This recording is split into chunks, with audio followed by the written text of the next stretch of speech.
ち出すやつだ。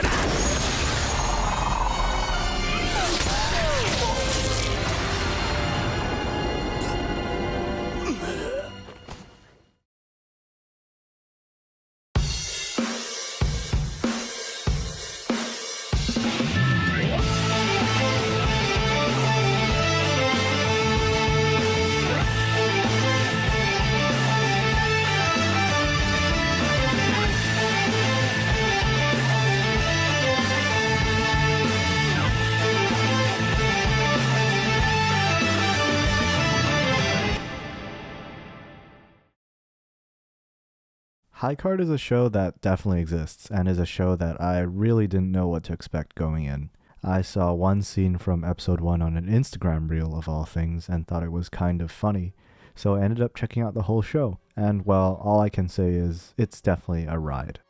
High Card is a show set in the fictional European-esque land of the Four-Land Kingdom, which, you've guessed it, consists of 4 countries. These 4 countries are known as Spada, Lozenge, Silphium, and Polo Stick, where each country, funnily enough, corresponds to a poker card suit, being spades, diamonds, clubs, and hearts, respectively. The show stars a bunch of guys with magical poker cards called X cards that summon various abilities. These people are known as players and are limited to only using one card. In essence, in this universe, the cards sort of magically choose the players. These so-called bad actors include a rival company called Who's Who, and the Klondikes, who are an infamous mafia family.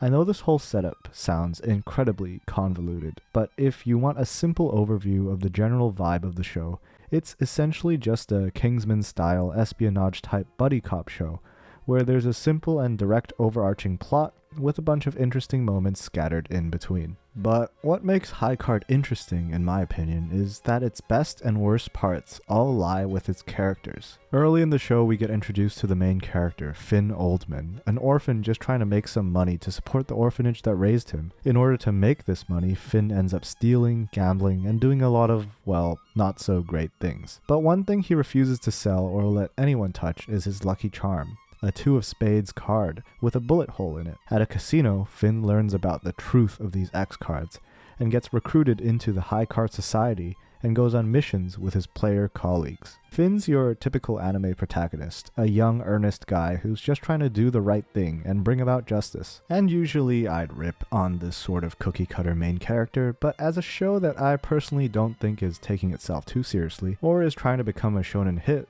I think we can let this one slide.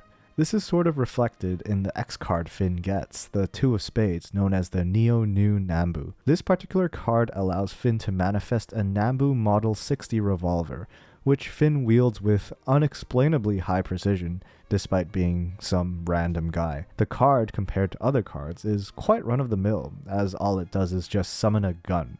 It's not like the gun Finn summons does anything cool like other gun-based abilities in other shows, like JoJo Part 3's Hull Horse's Emperor Stand, where Hull Horse can control the trajectory of the bullets, or JoJo Part 5's Guido Mista's Sex Pistol Stand, where the bullets themselves are sentient. Finn's gun is just sort of there, and it all depends on how Finn uses it. It's not even clear what the drawbacks are of Finn's card, aside from how I'm guessing it would be illegal to carry a gun around and randomly open fire in public. The other man who takes up most of the screen time in this show is Finn's mentor/partner, Chris Redgrave, a guy who represents himself as a frivolous and stereotypical ladies' man who doesn't seem to take himself too seriously. But after a while, it's revealed that this is sort of just a facade where Chris actually dons different personalities to fit different situations, showing people whatever they want to see and claim to not have true feelings. This worryingly reminded me of Classroom of the Elite's Ayano Koji,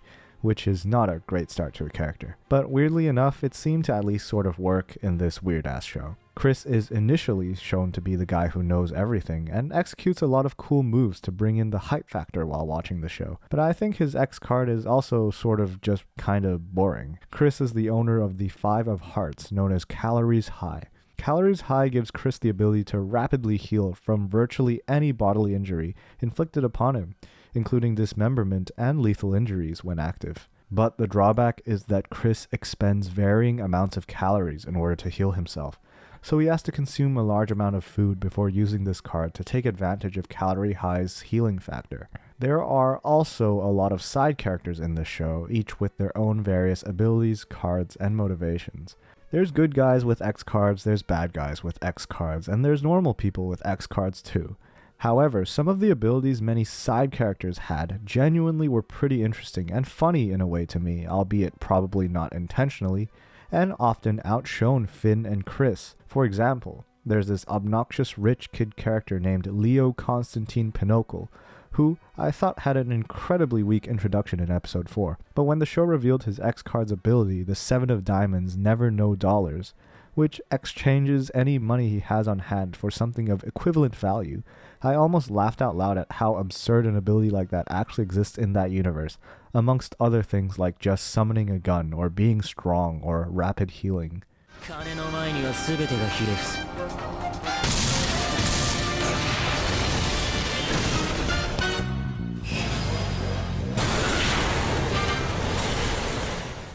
But all in all, I really want to emphasize that this show is definitely not a AAA show. You won't find anything that makes it a shonen hit like Jujutsu Kaisen, nor is it a relatively unique seasonal like Odd Taxi a couple seasons back. But I think for what it's worth, it's a decently entertaining watch, coupled with a James Bond-esque soundtrack. Some scenes actually can get me hyped for the various fights that happen over the course of the show. A lot of the fun I got was guessing the abilities of the characters and speculating what cards would come next. Overall, the animation was largely subpar, except for the transformations.